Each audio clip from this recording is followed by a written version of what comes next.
네, 교수님 안녕하세요. 네, 안녕하세요.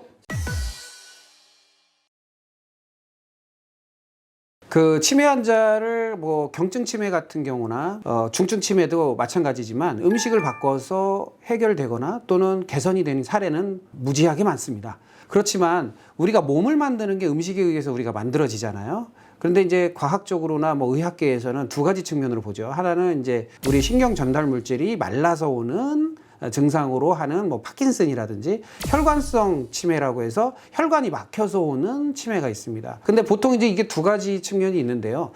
우리 인간의 몸은 80% 가까이가 물이죠. 그런데 물 섭취를 잘 안 합니다. 이게 치매에 굉장히 영향을 준다라고 생각을 안 하세요. 근데 물 섭취를 잘 하시는 분들을 제가 보면 잘 안 걸릴 뿐더러 정신이라든지 그 다음에 기억력이라든지 이런 것들이 굉장히 좋습니다. 첫 번째로는 물 섭취를 잘 해야만 치매에서 조금 더 멀어질 수가 있고요. 두 번째로는 이제 혈관 문제인데, 혈관에 찌꺼기가 쌓이거나 맞지 않은 음식으로 영양 공급을 제대로 하지 못하거나 또는 과도한 뭐 신체에 경직된 어떤 상태로 오랫동안 있다든지 이러면 치매에 유발될 수가 있습니다. 그래서 적당한 스트레칭이나 운동 이것도 필요하고요. 그 다음에 음식을 맞춰서 드시는 게 좋은데요. 가장 중요한 거는 몸에 찌꺼기가 쌓이지 않는 음식들을 많이 드셔야 된다. 되도록이면 영양소가 풍부한 것은 좋지만 영양소를 분해하지 못하는 음식들을 자꾸 드시는 경우가 있어요. 그래서 여름과 가을 태생들은 약간 건조해져서 오는 치매에 걸리고요. 그 다음에 봄생과 겨울생들은 혈관성 치매가 오는 경우가 많습니다. 음식 조심을 하셔야 되는 분들은 보통은 봄생과 겨울생들의 어르신들이나 사람들이 음식 조심을 하셔야 치매에 덜 걸릴 수가 있고요. 그 다음에 여름생이나 가을생들은 건조하거나 수분이 마르는 체질들이기 때문에 물 섭취가 영향을 많이 주는 편입니다. 그래서 이런 부분도 사실상은 정확한 체질 분석을 통해서 건조한지 열이 많은지 또는 습한지 냉한지 차가운지를 확인한 다음에 식습관 조절을 하셔야 합니다. 초록이 치매라고 해서 젊은 분들이 치매에 걸리는 경우가 있는데 이분들은 노인성 치매보다 심각합니다. 왜 그러냐면 치매가 발견되기 시작하면 걷잡을 수 없을 정도로 빠른 시간 안에 진행이 되는 것이 특징입니다. 핵심적인 것은 뭐 유전적이다 또는 뭐 생활습관의 문제다 이런 것도 있겠지만